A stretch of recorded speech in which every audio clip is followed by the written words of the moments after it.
ಅವರಿಗೆ ಇಂಡಸ್ಟ್ರಿಯಲ್ಲಿ ಬೆಳೆಯಕ್ಕೆ ಭಯನಾ ಅನ್ನುವ ಭಯ ಅಲ್ಲ, ಊರ್ ಬಿಟ್ಟೆ ಹೋಯ್ತಾ ಇದೀವಿ. ನಮ್ಮಲ್ಲಿ ಪರ್ಸನಲಿ ಡ್ಯಾಮೇಜ್ ಆಗ್ತಾ ಇದೆ. ಸೊ ನಂಗೆ ನನ್ನ ಫ್ಯಾಮಿಲಿ ಮುಖ್ಯ. ಯಾವ ಡುಬಾಕ್ ಬಾಸು ಇಲ್ಲ, ಯಾವ ಬೇವರ್ಸಿ ನನ್ನ ಮಕ್ಕಳು ನಂಗೆ ಆಗ್ಬೇಕಾದಿಲ್ಲ. ನಾನು ಊರ್ ಬಿಟ್ಟು ಹೋಯ್ತೀನಿ ಅಂದಾಗ ಮುಚ್ಕೊಂಡು ಈ ನನ್ನ ಮಕ್ಕಳು ಮಾಡ್ತಾರಂತಹ ರೌಡಿಸಂ ನಿಲ್ಲಿಸಬೇಕು. ಹೊರಡಿ. ಭಯನೇ ಇಲ್ಲ ಅಂದ್ಮೇಲೆ ಊರ್ ಬಿಟ್ಟು ಹೋಗುವಂತಹ ಸಾಧ್ಯತೆ ಯಾಕೆ? ನಮ್ಮ ವೈಫ್ಗೆ ಸಿನಿಮಾ ಇಷ್ಟ ಇಲ್ಲ, ಸರಿನಾ? ಈ ತರ ಥ್ರೆಟ್ನಿಂಗ್ಸ್ ಇನ್ನೂ ಇಷ್ಟ ಆಗಲ್ಲ. ಅವ್ರು ಹೆದರ್ಕೊಳ್ತಾರೆ, ಹಳ್ಳಿಯಿಂದ ಬಂದಿರೋ ಜನ. ನೀವು ಅವ್ರಿಗೆಲ್ಲ ಥ್ರೆಟ್ನಿಂಗ್ ಮಾಡಿಸ್ಕೊಂಡಿದ್ದು ನೋಡ್ಕೊಂಡು ಕೂತ್ಕೊಳ್ಳೋಕ್ಕಾಗಲ್ಲ. ನನ್ನ ನಿರ್ಧಾರನ ಉಪವಾಸ ಮಾಡಿ ನಂಗೆ ಹೆಚ್ಚು ಕಡಿಮೆ ಅವ್ರು ಆನ್ಸರ್ ಮಾಡ್ತಾರೆ. ಬಿಟ್ಬಿಟ್ಟು ಬೇರೆ ಕೆಲಸ ಹುಡ್ಕೋ.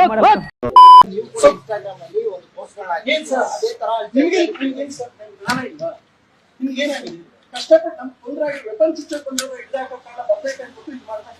ನೀವ್ ಏನಕ್ಕೆ ಪೊಲೀಸ್ ಕೆಲಸ ಮಾಡಿದ್ರು? ಏನಾಗಿದೆ ಬದನೆಕಾಯಿ ಕೊಟ್ಟಾಗ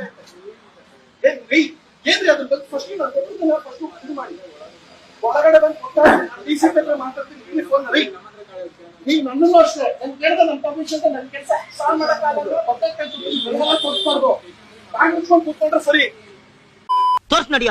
ಎಲ್ಲಿಗೆ ತೋರ್ಸ್ ನಡಿಯ, ನಿಮ್ ಮನೆ ತೋರ್ಸ್ ನಡಿಯ. ನಾನೇ ಮನೆ ಕಳ್ದೋಗೈತಿ ಅಂತ ಮನೆ ಹುಡುಕ್ತಾ ಇದ್ದೀನಿ. ಇವನ ಮನೆ ಕರ್ಕೊಂಡು ಹೋಗ್ಬೇಕಂತ. ಮನೆ ಕಳೆದೋಗಿದ್ಯಾ? ಹೌದು, 2 hours ಮುಂಚೆ.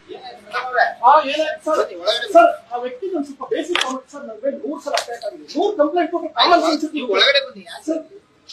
ಊಟಕ್ಕೆ ಆಕೃತಿ ಬರಲ್ಲ ಸರ್. ನಿಮ್ SP ಹೇಳಿದ್ದಾರೆ ಬಾಬಾ ಅವರು, ಮೇಡಮ್ಗೆ ಸ್ಟ್ರಿಕ್ಟ್ ಆಗಿದ್ದಾರೆ. ಮೇಡಮ್ ಎಲ್ಲ ನಾವು ತಗೋತಾ ಇದ್ದಾರೆ. ಎಷ್ಟು ತರ ಬಂದಿದೆ